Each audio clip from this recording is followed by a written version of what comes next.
আসসালামু আলাইকুম রহমতুল্লাহ। সবাই কেমন আছেন? তো আমি আজকে আসলাম সেই মাঝেরচরের এই যে একটা অঞ্চল কিছুদিন আগে আমি আপনাদেরকে দেখিয়েছিলাম যে যখন বৃষ্টির সম্ভাবনা ছিল তখন দুপুর 3টার দিকেই গরুগুলো ঘাস খেয়ে বাড়ির দিকে চলে যাইতেছিল। কিন্তু আজকে দেখেন এখন প্রায় সন্ধ্যার কাছাকাছি, মানে আসর নামাজ পড়ে অনেক সময় চলে গেছে।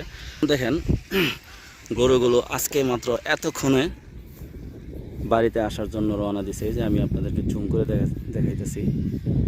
এই যে এটা হলো সেই আপনাদেরকে আগের ভিডিওতে দেখানো জায়গাটা, ওটার কাছে থেকে গতবার ভিডিও করেছিলাম। তো এখন আমি দূরে থেকে দেখাইতেছি।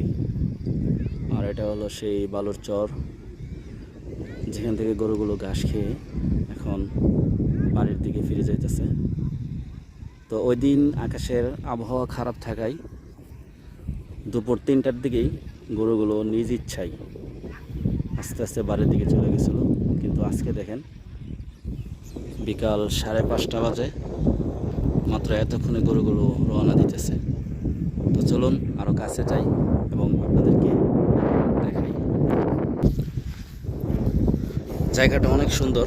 এই যে এখানে আমাদের মাদ্রাসার শিক্ষকরা আছে। বিকালবেলা এরকম একটা পরিবেশে বসতে পারলে কি যে একটা শান্তি, যদি কোনো দিন না বসেন তাহলে বুঝবেন না।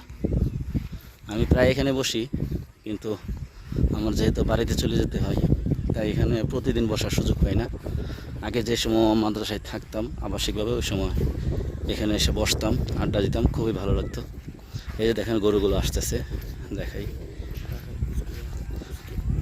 পিছনে একটি আমাদের ছোট রাখাল আছে।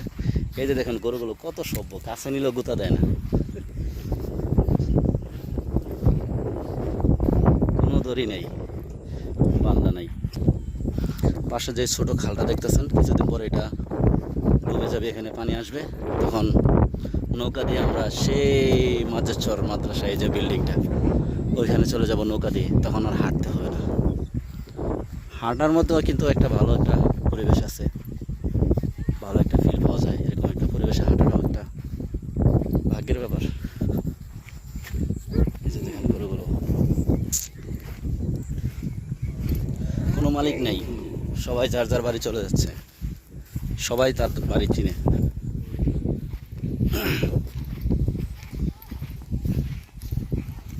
যাইতেছে কিছু খাইতেছে রাতের জন্য।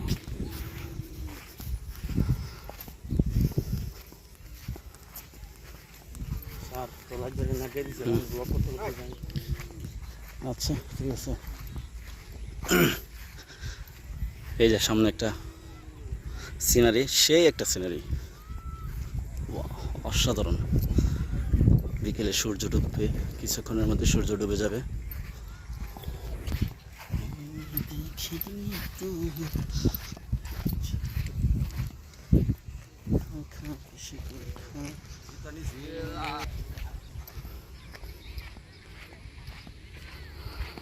জীবনের